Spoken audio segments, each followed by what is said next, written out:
بيبقى من طبيعي جدا وانت لسه متخرج ان السي في بتاعك يبقى فيه غلطات كتيره جدا، خصوصا كمان بقى ان انت بيبقى اول سي في ليك، تبقى كمان متشتت مش عارف تعمل فيه ايه ولا تكتب فيه ايه، فبيبقى كتر الف خيرك ان انت اصلا ما سبتوش فاضي. بس في غلطات بقى كده ما بتخليش الاتش ار يحط السي في بتاعك في عين الاعتبار لما يكون بيدور على حد للشغلانه دي، ولو السي في بتاعك وصل له اصلا فبيبقى فرصه قبولك ضعيفه جدا جدا جدا، خصوصا كمان ان بيبقى في 1000 واحد غيرك اصلا كمان مقدم. وفي الفيديو ده انا هقول لك اشهر 5 غلطات حرفيا معظم الناس بتقع فيها ما بتخليش السي في بتاعك يوصل لمرحله اصلا ان الاتش ار يشوفه. بس قبل ما اقول لك ايه هم، انا عايزك تفهم اصلا الدنيا ماشيه ازاي.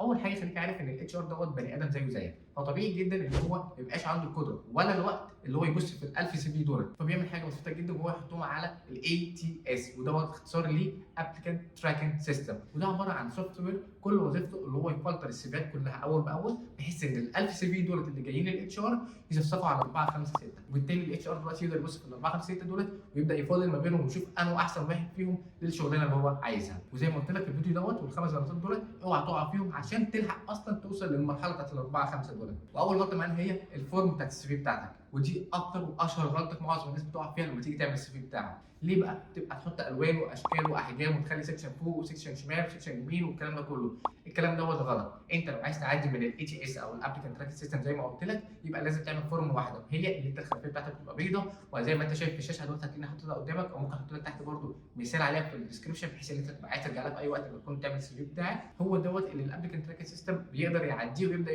يقرا الكلام اللي فيه ويشوف الكلام كله بحيث ان هو يوصله للاتش ار بعد كده. انما البهرات بقى بتاعت الالوان والاشكال وخط يمين وخط شمال والكلام ده كله، الكلام دوت ما بيعديش وبيفلتر اول باول وما بيوصلش للاتش ار، وفي الاخر بنيجي نزعل ونتضايق ونقول هو انا ليه ما حدش بيعيني، او انا ليه ما حدش بيتصل بيا وما حدش بيكلمني. تاني غلطه بقى معانا هي الاضافات، ودي واحده برده من اشهر الغلطات اللي معظم الناس بتقع فيها. اضافات بقى زي الهوايات اللي هي الهوبيز اللي انت بتكتبها عندك، يعني من الاخر كده محدش مهتم ان انت بتحب كره القدم، محدش مهتم بتحب ان انت بتحب السباحه، محدش مهتم ان انت بتحب الجري، الكلام ده كله تقوله لو انت معلش يعني رايح تتجوز او رايح تتعرف على حد. انما انت لو عايز تقدم على شغل فمحدش مهتم ان هو يعرف ان انت بتحب القرايه والكتابه والكلام ده كله. تاني اضافه هي العنوان بتاعك، محدش برضه عايز يعرف انت ساكن فين، في عماره كام، في شقه كام. كل اللي عليك اللي انت تعمله ان انت تكتب، لو انت من اسكندريه تكتب المحافظه بتاعتك بس الاسكندريه، لو انت من القاهره تكتب من القاهره. ليه؟ لان هو هنا بيبقى هدفه اللي هو يعرف انت في الورك اريا بتاعت المكان بتاعه ولا لا. لو هو مثلا عايز حد من القاهره بيبقى عايز يعرف ان انت بس من القاهره، ملوش دعوه بقى ان انت ساكن في ابو محمد بتاع السوبر ماركت. ثالث واحده بقى في الاضافات هي السن بتاعك، مش لازم تكتب السن بتاعك، يعني مش لازم تقول انا عندي 26 عندي 25 عندي 24، محدش فعلا بيبقى حاجه مش مطلوبه منك اصلا. زيها بالظبط زي تاريخ الميلاد بتاعك، بشوف ناس برضه بتكتب تاريخ الميلاد بتاعك، برضه حاجه مش المفروض تحطها ومحدش سألك عليها ولا حد مهتم ان هو يعرفها. رابع واحده هي الهاي سكول اكسبيرينس بتاعتك، او المدرسه اللي انت رحتها كمان في الايه في الثانوي العام. يعني انا مش فاهم ليه حد اصلا وهو رايح يشتغل يكتب اللي هو كان في مدرسه كذا، يعني دي حاجه ما اظنش، مش ما اظنش، هي محدش مهتم فعلا ان هو يعرف انت كنت في مدرسه ايه، الا لو الحاجه ديت او المدرسه ديت ليها دور او هتنفعك في الحاجه اللي انت رايح تشتغل فيها. يعني مثلا لو انت رايح تشتغل مثلا في مدارس فرنساوي، فلو انت قلت ان انت كنت اصلا خريج مدارس فرنساوي فدي هنا اضافه ليك، ان انت دلوقتي بقيت خلاص عارف السيستم بتاعه ماشي ازاي، عارف ايه هو المفروض يتعمل وايه هو المفروض ما يتعملش، فدي بتبقى حاجه هتقوي السي في بتاعك قصاد الابلكنتس التانيين. انما لو انت اصلا بقى حاجه شبه المدرسه بتاعتك مالهاش اي علاقه بالشغل اللي انت رايح تشتغله فمالهاش اي لازمه ان انت تحطها في السي في بتاعك. خامس واحده في الاضافات هي البيزك سوفت وير سكيلز، اللي هي بقى انا عندي واخد كورس اي سي دي ال، انا واخد كورس مش عارف ايه.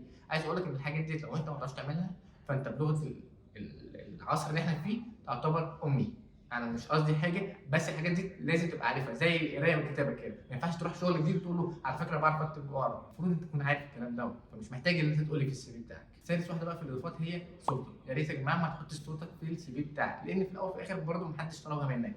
بس زي ما انا فهمتك برده الموضوع كله يتعلق بالوظيفه اللي انت مقدم عليها، يعني مثلا لو انت رايح تبقى موديل او رايح مثلا ريسبشنست او الكلام ده كله اللي هي بتتعلق بالمظهر قبل اي حاجه، لازم برضو كده ممكن اقول لك حط الصوره بتاعتك، بس ما تحطش الصوره بتاعتك لمجرد ان انت شايف ان شكلي حلو في الصوره. تالت غلطه بقى ومعظم الناس برضو بتقع فيها، مع اني حرفيا شايف يعني ان دي خلاص احنا كبرنا على الكلام دوت وبقينا كلنا عارفين الغلطه ديت، وهي الان بروفيشنال ايميل. يعني ما ينفعش يبقى اسمك سمر سموره @gmail.com، ولا انت ينفع اسمك يبقى حماده الماجيك مش عارف ايه، ما ينفعش الكلام ده كله. اختار اسم يكون بروفيشنال، يكون اسمك الاول واسمك الاخير، او اسمك الاول واسمك اللي في النص، يعني احمد محمد @gmail.com، ايا كان اللي هتختاره يكون اسم بروفيشنال، لان دوت هو اللي هيوصل للشركات وهو دوت اللي الاتش ار هيبص عليه. فابعد خالص بقى عن الاسامي المبتذله والكلام ده كله، وابعد خالص بقى ان انت تكتب اسمك بالفرانكو والشغل دوت. وده ينقلنا لغلطه رقم 4 وهي التايبوز او الاخطاء الاملائيه. وعارف ان ناس كتير جدا تيجي تقول لك طب ما دي حاجه بديهيه وكلنا عارفين ان احنا ما ينفعش نغلط غلطات املائيه، بس عايز اقول لك ان انت مهما كان مستواك هتلاقي واحده ولا اتنين عدوا منك، فما فيش اي مشكله ان انت تاخد السي في بتاعك بعد ما تخلصه بعد ما تتاكد من كل حاجه ان انت توريه لحد وهو يحاول يطلع لك اي حاجه انت ممكن ما تكونش واخد بالك منها. عايز اقول لك انت مهما كان مستواك زي ما قلت ممكن تقع منك حاجه واتنين هو ياخد باله منها، فبالتالي مش هيضر ان انت توريه له. بس لو انت ما عندكش حد بقى ان هو يعمل بروف ريدنج للسي في بتاعك بعديك ويطلع لك اي غلطات، فانت ممكن تعمل حاجه بسيطه جدا وهو ان انت تعمل اكستنشن بتاع الجرامرلي. كل اللي عليك ان انت تحط السي في بتاعك وهو هيطلع لك كل الاخطاء الاملائيه اللي انت ما خدتش بالك منها. مش بس كده، هتلاقيه برضه يقترح عليك عبارات ثانيه هتوصل المعنى اللي انت كنت عايز توصله بطريقه احسن، وحرفيا مش هيكلفك اي حاجه لان النسخه الفري بتاعته كافيه جدا ان هي تطلع لك كل الاخطاء الاملائيه بتاعتك وتساعدك جدا في السي في بتاعك. والنقطه رقم 5 ودي تعتبر كده اخر نقطه معانا وهي الريليفنت اكسبيرينس، وهي بكل بساطه ان انت تبقى كاتب حاجه في السي في بتاعك وظيفه او حاجه انت اشتغلتها قبل كده ملهاش اي علاقه بالشغلانه او الوظيفه اللي انت بتقدم لها. يعني مثال، ما ينفعش تبقى كاتب مثلا ان انا كنت في اسر كذا او في تيم كذا كنت بعمل مثلا ماسك الديجيتال ماركت بتاعه وانت اصلا رايح تقدم في شركه مقاولات.